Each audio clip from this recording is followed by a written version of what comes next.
નમસ્કાર વિદ્યાર્થી મિત્રો, સ્વાગત છે તમારું સુદર્શન રિવિઝન સિરીઝમાં। તો આજે આપણે ધોરણ 10 નું પ્રકરણ 10 એટલે કે માનવ આંખ અને રંગબેરંગી દુનિયાનું રિવિઝન કરવાના છે। તો માનવ આંખ શું છે? તો માનવ આંખ એક પ્રકારનો કેમેરો છે, પણ પ્રાકૃતિક કેમેરો છે જેમાં આપણે દ્રશ્યો કેદ કરી શકીએ। હવે આ જે તમને દેખાય છે તે માનવ આંખ, એકબીજાની આંખમાં તો તમે બહુ જોયું હશે, પણ આ નજીકથી, ખૂબ જ નજીકથી આપણે માનવ આંખ જોઈએ તો એમાં અલગ અલગ ભાગો છે। પારદર્શક પટલ, કનિનિકા, કીકી, નેત્રમણિ, સિલિયરી સ્નાયુઓ, એ જ પ્રમાણે નેત્ર પટલ, દ્રષ્ટિ ચેતા, તો અલગ અલગ ભાગો છે। હવે એ ભાગોને આપણે વિસ્તારમાં જોઈએ તો વિસ્તારમાં જોઈએ તો પહેલો જ ભાગ છે પારદર્શક પટલ। તો પારદર્શક પટલ એટલે આપણી આંખનો સૌથી બહારનો ભાગ, એટલે પારદર્શક પટલ, જેમાંથી પ્રકાશ અંદર આવે છે। તો એ પારદર્શક પટલ એટલે કે આ જે ભાગ દેખાય છે તે। હવે કનિનિકા, તો કનિનિકા એક સ્નાયુમય પડદો છે। હવે એને થોડુંક વધારે ઝૂમમાં જોઈએ તો આ જે ભાગ છે તેને કહેવાય કનિનિકા, બરાબર। તો કનિનિકાનો જે રંગ હોય એ જ આપણી આંખનો રંગ દેખાય છે। જેમ કે કાળી કનિનિકા હોય તો કાળો રંગ, બ્લુ હોય તો બ્લુ રંગ, કથ્થઈ હોય તો કથ્થઈ રંગ। હવે વચ્ચે તમને કંઈક દેખાશે, એ છે કીકી। હવે આપણી આંખમાં વચ્ચે એક નાનું છિદ્ર આવે છે જેમાંથી પ્રકાશ અંદર આવે છે, તો એને કહેવાય કીકી। હવે કીકીનું કાર્ય શું છે? તો જ્યારે એકદમ વધારે પ્રકાશ આપણી આંખોમાં આવી જાય તો આપણે આંખો થોડીક નાની થઈ જાય। તો શા કારણે થાય? કે એકદમ પ્રકાશ જે આવે છે તેને ધીમો કરે છે, એટલે કે કીકી શું થાય છે? નાની થાય છે, એટલે કે પ્રકાશ ઓછો પ્રવેશે છે।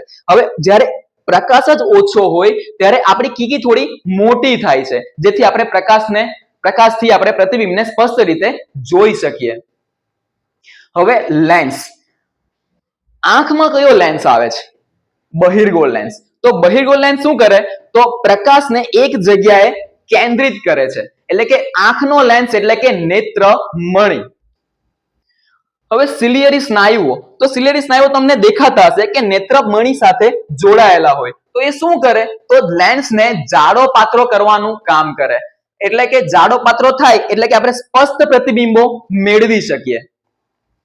હવે રેટિના, રેટિના એટલે કે જો આપણે વસ્તુ છે તો એનું કંઈક પ્રતિબિંબ મળે તો પ્રતિબિંબ કોઈ પડદા પર મળે। તો હવે આ આંખ છે તો આંખમાં પણ એક પડદો આવેલો છે જેને કહેવાય નેત્ર પટલ। હવે તમને એક પડદામાં એક દ્રશ્ય દેખાશે, દ્રશ્ય કેવું દેખાય છે? તો ઊંધું દેખાય છે। કેમ ઊંધું દેખાય છે? કેમ કે લેન્સ કયો છે?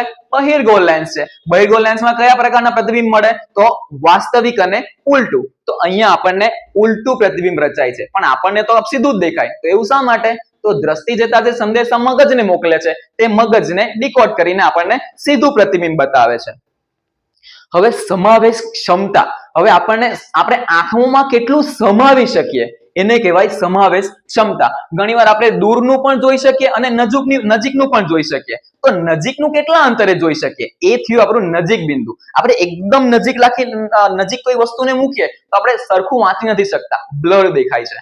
તો આપણે 25 સેન્ટીમીટર જેટલું અંતર રાખીએ તો આપણને સ્પષ્ટ રીતે વંચાય, એટલે આ જે અંતર છે તે આપણું નજીક બિંદુ થયું। હવે એ પ્રમાણે દૂર આપણને કેટલું દેખાય? તો આપણે જ્યાં સુધી આપણી કેન્દ્ર લંબાઈ હોય જેટલો આપણો લેન્સ આપણને જોઈ શકે અને કેન્દ્રિત કરી શકે એટલું આપણને દેખાય, એટલે કે દૂરનું બિંદુ અનંત અંતરે અને નજીકનું અંતર 25 સેન્ટીમીટર અંતર।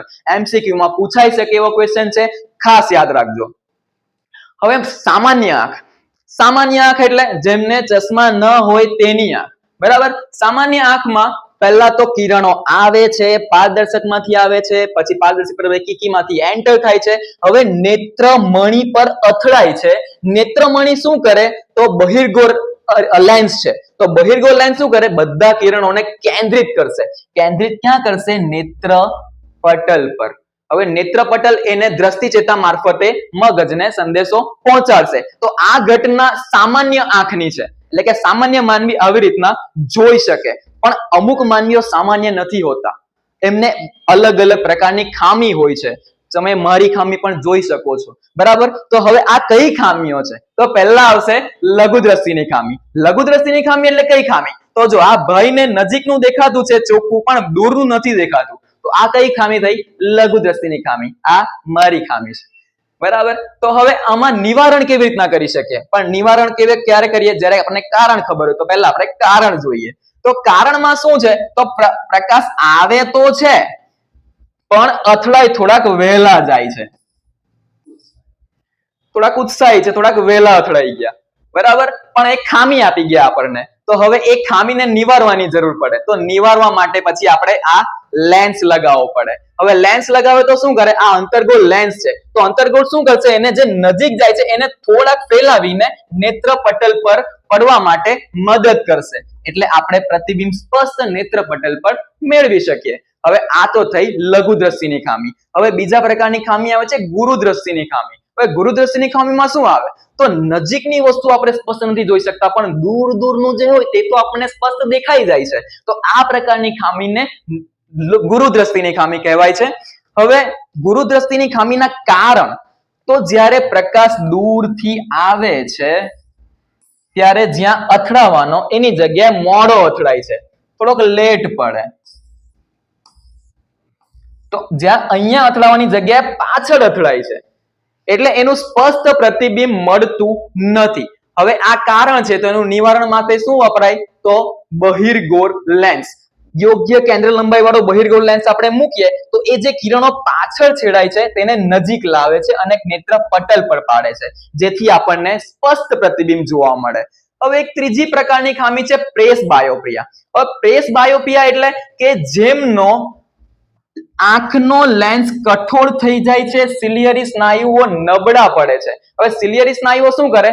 લેન્સને જાડો પાતળો કરે, જેથી શું નજીકની વસ્તુઓ અને દૂરની વસ્તુઓ જ્યારે સ્પષ્ટ જોવાના હોય તો આપણને મદદ મળે અને કેન્દ્ર લંબાઈ પ્રમાણે આપણે એડજસ્ટ કરીને આપણે એ વસ્તુને સ્પષ્ટ જોઈ શકીએ. પણ જો સિલિયરી સ્નાયુ જો નબળા પડી જાય તો લેન્સને જાડો પાતળો કરી જ નહીં શકે. હવે અહીંયા લેન્સને જાડો પાતળો જ નહીં કરી શકે, એટલે બંને પ્રકારની ખામીઓ સાથે ઉદ્ભવે, લઘુ દ્રષ્ટિની પણ અને ગુરુ દ્રષ્ટિની પણ. તો હવે એમાં આપણે નિવારણ કઈ રીતના કરી શકીએ? તો બાયફોકલ લેન્સનો ઉપયોગ કરીને આપણે એનું નિવારણ કરી શકીએ. એટલે કે બાયફોકલ લેન્સ આવે કયો? તો ઉપરનો જે ભાગ આવે તે અંતર્ગોળ લેન્સ આવે અને નીચેનો જે ભાગ આવે તે બહિર્ગોળ લેન્સ આવે, જેથી આપણે બંને પ્રકારની ખામીનું નિવારણ કરી શકીએ.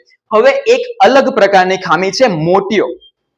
તમે સાંભળ્યું જ હશે, બરાબર.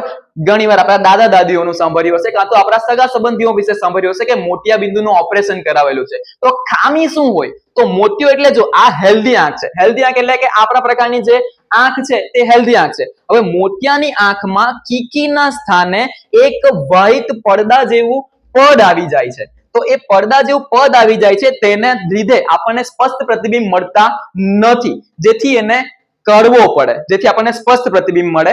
તો આ કોને થાય છે? તો વૃદ્ધાવસ્થામાં થાય છે, ઈજા થઈ હોય તો થાય છે, કાં તો પછી ડાયાબિટીક પર્સનને થવાની સંભાવના હોય છે. અસર તો દ્રષ્ટિમાં ઘટાડો થાય, આપણું જે સ્પષ્ટ પ્રતિબિંબ જોઈએ તેવું સ્પષ્ટ પ્રતિબિંબ મળતું નથી. સર્જરી એટલે કે ધૂંધળો લેન્સ કાઢીને કૃત્રિમ લેન્સ મૂકવામાં આવે તો આપણે આ ખામીને નિવારી શકીએ. પ્રિઝમ કોણ. હવે આપણે આગલા જે ચેપ્ટર હતું આપણું પ્રકરણ 9, એમાં કાચના ચોસલામાં પ્રકાશનું વક્રીભવન જોઈ ગયેલા હતા. જો તમને એમાં ક્વેરી હોય તો તમે એ વિડિયો જોઈ શકો છો. હવે પ્રિઝમમાં પ્રકાશનું વક્રીભવન, તો આપાત કિરણ કોઈક આપાત થાય છે અને ચોક્કસ સપાટી આગળથી વક્રીભવન થાય છે અને બીજી સપાટી પરથી નિર્ગમન થાય છે. હવે આ પ્રક્રિયા સમજવાની શા માટે જરૂર પડે? આના પછીનો ટોપિક છે પ્રકાશનું વિભાજન, તેમાં આ જ પ્રકારની ઘટના થાય છે. હવે જો આપણે આપાત કોણને એક સીધી રેખા દોરીએ, નિર્ગમન કોણની આ એક સીધી રેખા દોરીએ, તો આ બે વચ્ચેનો જે ખૂણો આવે છે તેને કહેવાય વિચલન કોણ, ખૂણો ડી. હવે તમને કીધું એ પ્રમાણે પ્રકાશનું વિભાજન, તો જ્યારે કોઈ શ્વેત પ્રકાશ ને આપણે પ્રિઝમ પર આપાત કરીએ ત્યારે એ 7 અલગ અલગ રંગોમાં વિભાજન થઈને બહાર નીકળે છે. તો આને કહેવાય પ્રકાશનું વિભાજન. આપણને શ્વેત પ્રકાશ લાગે છે પણ એમાં 7 રંગોનું મિશ્રણ છે શ્વેત પ્રકાશ. તો હવે પ્રિઝમમાં આપણે આપાત કરીએ તો અલગ અલગ 7 પ્રકાશ આપણને મળી શકે.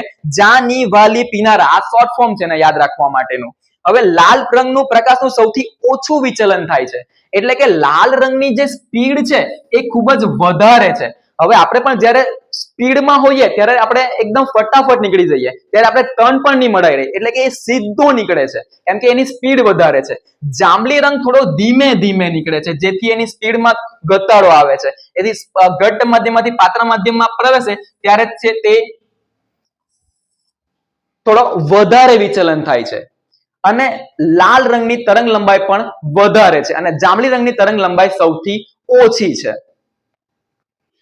મેઘધનુષની રચના. મેઘધનુષની રચના પણ કંઈક પ્રકાશનું વિભાજન જ થાય છે, પરંતુ અહીંયા પહેલા વક્રીભવન થાય છે, પછી એનું આ જે પાણીનું બુંદ છે એમાં અંદર આંતરિક પરાવર્તન થાય છે. આંતરિક પરાવર્તન થઈને જ્યારે બહાર આવે ત્યારે એનું વિભાજન થાય છે. હવે નાના નાના આવા સૂક્ષ્મ બિંદુઓ ભેગા થઈને એક આખો વર્ણપટ રચે છે, જેને આપણે કહીએ મેઘધનુષ. મેઘધનુષમાં પ્રકાશના વક્રીભવન અને વિભાજનની ઘટના જવાબદાર છે. વાતાવરણીય વક્રીભવન. વાતાવરણીય વક્રીભવન એટલે કેવું કે આપણે વક્રીભવન એટલે જોયું કે પ્રકાશ જ્યારે પાતળા માધ્યમમાંથી ઘટ માધ્યમમાં કે ઘટ માધ્યમમાંથી પાતળા માધ્યમમાં એટલે કે એક માધ્યમમાંથી બીજા માધ્યમમાં જાય છે ત્યારે સપાટી આગળ થોડું વાંકું વળે છે, તેને વક્રીભવન કહેવાય. તો હવે આ વાતાવરણીય વક્રીભવન છે, તો વાતાવરણમાં બી કેવા એવા માધ્યમ હશે તો જ વક્રીભવન થયું ને.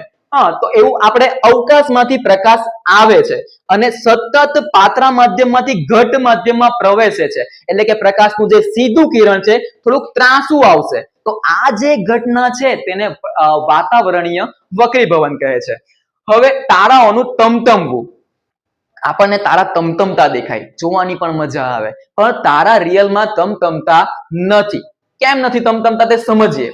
આપણે જ્યારે તારાને જોતા હોઈએ ત્યારે તારો સતત એનો જે પ્રકાશ આવે છે એ પાતળા માધ્યમમાંથી ઘટ માધ્યમમાં આવે છે અને સતત માધ્યમ પણ બદલાતું રહે છે. એટલે આપણે જે તારાનું જે મૂળ સ્થાન જોઈએ છે તે મૂળ સ્થાન હોતું નથી, એ વક્રીભવન થઈને આપણે સ્થાન જોઈએ છે. એટલે તારાનું સ્થાન ફ્લક્ચ્યુએટ થાય છે, કોઈક અહીંયા હોય, કોઈક વાર અહીંયા હોય. કેમ? કારણ કે સતત હવાનું જે ઘનતા છે તે બદલાતી હોય છે, જેથી આપણને થોડુંક આમ આમ આમ દેખાય છે. તેથી આપણને શું લાગે કે તારો તમતમતો છે, પણ તારો તમતમતો નથી. હવે આપણને એક પ્રશ્ન થાય કે તારા તો તમતમતા દેખાય, પણ ગ્રહો કેમ તમતમતા નથી? શા માટે? તો તારા આપણાથી ખૂબ જ વધારે ડિસ્ટન્સમાં છે, પણ ગ્રહો આપણાથી ખૂબ જ નજીક છે. તેથી આપણને એનું સંપૂર્ણ પ્રતિબિંબ મળે આંખને, જેથી આપણે જોઈ શકીએ કે તારા તમતમતા દેખાય જ્યારે ગ્રહો તમતમતા નથી. વહેલો સૂર્યોદય અને મોડો સૂર્યાસ્ત. હવે આપણે કોઈક ક્ષિતિજ પર ઊભા હોઈએ અને આપણી સમક્ષિતિજ રેખા આપણે સીધી જોતા છે, તો હવે આપણને અમુક વાર કેવું થાય કે સૂર્યોદય થઈ ગયો છે, પણ રિયલમાં એ સૂર્યોદય થયેલો જ નહીં હોય. શા માટે? તો આપણે જ્યારે જોતા હોઈએ ત્યારે આપણું સતત પ્રકાશનું વક્રીભવન થાય છે, એટલે કે આ સીધી રેખામાં પ્રકાશ નથી જતો, પ્રકાશ વક્રીભવન થઈને એ ત્રાંસો જાય છે. એટલે કે એ જે નીચે સૂર્ય હોય છે તે આપણને એવું લાગે કે છે તે ઉપર છે, એટલે કે આપણને સૂર્યનું આભાસી પ્રતિબિંબ દેખાય છે, પણ સૂર્ય ઓરિજિનલમાં નીચે છે, એનું માત્ર આપણને આભાસી પ્રતિબિંબ દેખાય છે. એટલે કે 2 મિનિટ આપણને વહેલો સૂર્યોદય થઈ જાય છે એવું દેખાય છે. સેમ ઘટના હવે જ્યારે સૂર્ય અસ્ત પામે એટલે કે સૂર્યાસ્ત થશે ત્યારે સૂર્યને આપણે જોતા છે અત્યારે, પણ એ સતત વક્રીભવન થઈને આપણે જોતા છે, જેથી સૂર્ય આઠમી ગયેલો હશે પણ આપણને હજી ઉપર હોય તેવો ભાસ થશે, એટલે કે 2 મિનિટ મોડો સૂર્યાસ્ત થશે. આકાશ ભૂરું શા માટે દેખાય છે? તો પ્રકીર્ણનની ઘટના છે. તો પ્રકીર્ણનની ઘટના શું છે? તો જ્યારે પ્રકાશ આવે છે માધ્યમમાં ત્યારે નાના નાના કણોથી એ ફેલાઈ જાય છે, એટલે એને આપણે કહીશું પ્રકીર્ણન. જેમ કે આકાશનું ભૂરું દેખાવું. તો આકાશમાં જ્યારે પ્રકાશ આવે છે ત્યારે એ પ્રકાશ ફેલાય છે નાના નાના કણોના કારણે. તો શા માટે ભૂરું જ દેખાય? કારણ કે ભૂરા રંગની તરંગ લંબાઈ ઓછી હોય છે અને નાના કણોમાં એ સરળતાથી ફેલાય છે, તેથી આકાશ આપણને ભૂરા રંગનું દેખાય છે. એ જ રીતે હવે એક અલગ ઘટના છે ટિન્ડલ અસર. પણ ટિન્ડલ અસરમાં અલગ ઘટના છે. શા માટે અલગ છે? કારણ કે એમાં કણો થોડાક મોટા છે, જેથી કણો એક દ્રશ્યમાન માર્ગ બનાવે છે અને એ દ્રશ્યમાન માર્ગ પ્રકાશિત થાય છે, એટલે કે આપણને આવો એક લીસોટો દેખાય છે પ્રકાશનો. તો એ જો લીસોટો દેખાય છે તેને કહેવાય ટિન્ડલ અસર.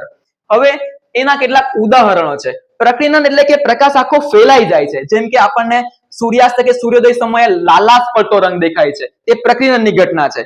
આપણને વાહનોની હેડલાઇટમાં એક સીધો લીસોટો દેખાય છે, એટલે કે પ્રકાશનો માર્ગ દ્રશ્યમાન થાય છે, એ ટિન્ડલ અસર છે. પછી આપણે બંધ ઓરડામાં એક નાનું છિદ્ર ક્યાં તો પછી આવી રીતના બારી ખોલીએ અને પ્રકાશ એમ સીધો આવે અને એક લીસોટો દેખાય, તો એ છે ટિન્ડલ અસર. જો આપણે વાતાવરણ ન હોય તો પ્રકીર્ણન થાય જ નહીં, એટલે આપણને આકાશ ભૂરા રંગનું દેખાય જ નહીં. તો એ જ રીતના જો અવકાશ યાત્રી ચંદ્ર પરથી જો પૃથ્વીને જોતા હોય, એટલે કે ત્યાંથી તો પ્રકૃતિની ઘટના દેખાવાની જ નહીં, કેમ કે ત્યાં તો વાતાવરણમાં વક્રીભવન થતું જ નથી. એટલે એમને જે આ આકાશ દેખાય તે કેવા રંગનું દેખાય? કાળા રંગનું દેખાય. પણ આપણને અહીંથી ભૂરા રંગનું દેખાય. તો આજે આપણે જોયું માનવ આંખ અને રંગબેરંગી દુનિયા. તો જોડાયેલા રહો સીએમ ક્લાસીસની ચેનલ સાથે. મળીએ આપણે એક નવા વિડીયો સાથે. ત્યાં સુધી જય હિન્દ, જય ભારત.